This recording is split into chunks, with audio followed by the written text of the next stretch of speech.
Manchester United. The big talking point surrounding the club right now is the position of current manager Erik Ten Hag. The feeling around the club is that he might be replaced going into next season. Kieran McKenna, Gareth Southgate and Thomas Tuchel have all been heavily linked with the job since the end of the season. Thomas Tuchel has actually been spoken to by the club, but should Ten Hag even be sacked by United? Well, that's what we're going to look at today. But before we go too far into that, let's start with how did Erik Ten Hag get the Manchester United job in the first place? Well, he joined the club in the summer of 2022, and before he joined Manchester United he was the manager of Ajax. Appointed by them in 2017, he was very impressive with the club. He won 3 league titles, 2 Dutch Cups and a Dutch Super Cup. He also made the Champions League semi-final, only losing in the last minutes to Spurs. And during that time he developed some absolutely amazing players such as De Jong and De Ligt. So when you combine all of that, Manchester United looked pretty inspired giving him the job. So, what's happened since Erik Ten Hag was given the job at Manchester United? Well, he's definitely had some success and definitely done some things right in that time. But he's also arguably done some things wrong at the same time. And we'll look at both of those. However, no one can argue that he's had an easy time of it. He's definitely had some massive challenges that he's had to overcover during that time, and I think that's a good place to start.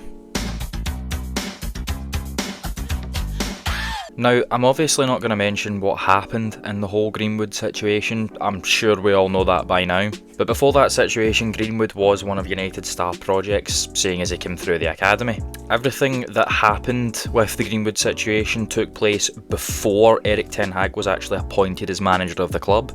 Now, he hasn't played for the club since his arrest, obviously, but what the club do going forward with him is very important, and there's many ways in which it could backfire on the club and Ten Hag. They need to be very careful. However, I doubt Ten Hag is in full control of the situation, but Greenwood spent last season at least on loan at Getafe and was actually given their Player of the Year award and is expected to leave the club this summer. The issue is very few teams will want him, and because he is an academy player, he represents pure profit to Manchester United. And look, regardless of the situation, there's no denying he's a talented player. So if that situation never happened, Greenwood would expect it to have went for a monster fee, but how much can they get for him now? Probably not very much. Most teams will not want to associate themselves with Greenwood. It would need to be someone like very far abroad. You know, Getafe taking him shows there's maybe lower teams in some leagues out there that would take a chance on a player like that.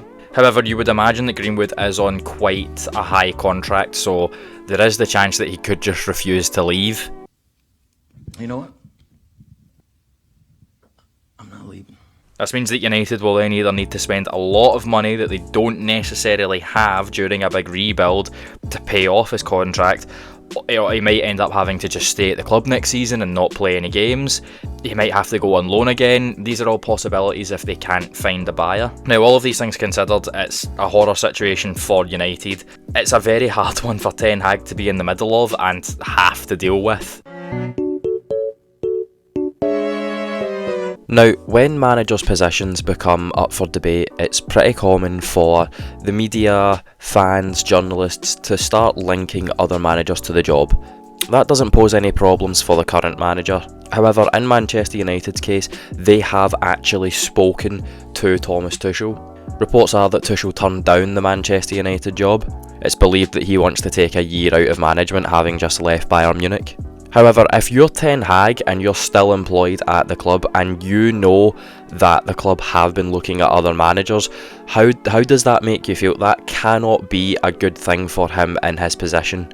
All in all, it just feels like a really bad idea by the Manchester United board to interview other managers before they've even removed their current one.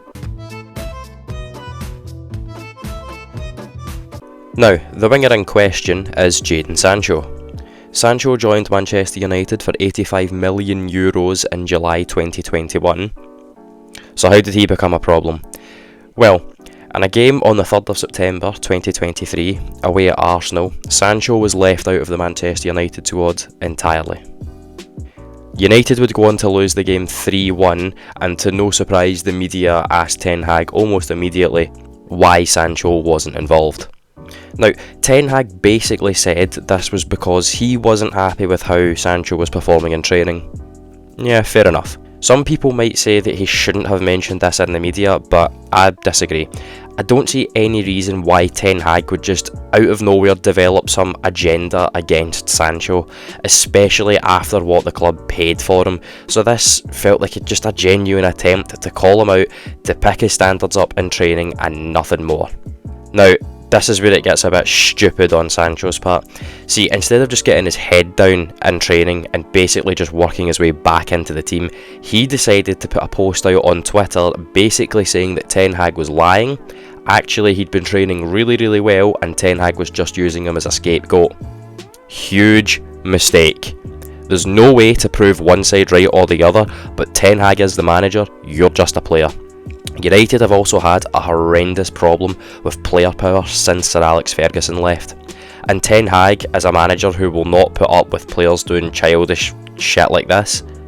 Ten Hag's made it clear to Sancho that until he apologises, he will not be in his plans. Now, Sancho has refused to apologise, and after a loan spell with Dortmund, he is expected to leave the club for half of what United bought him for.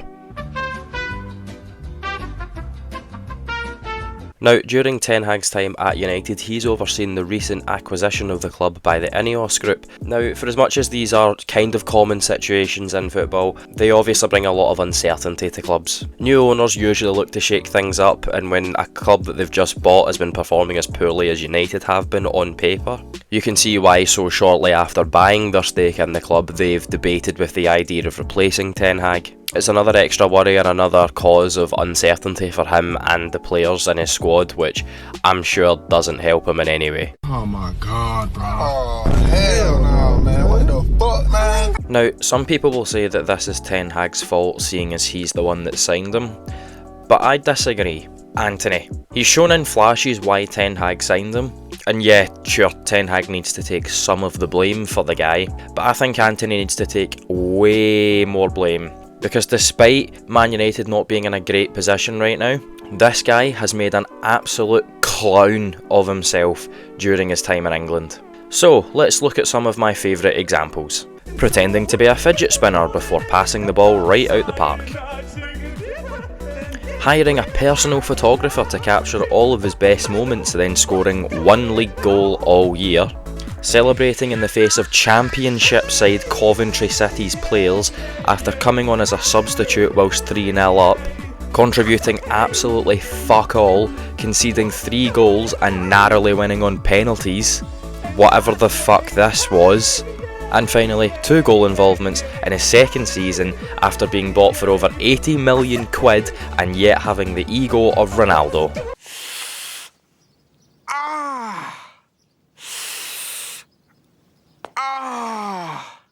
Now, throughout the season, there's been a lot of teams that have really struggled with injuries, but United have been one of them.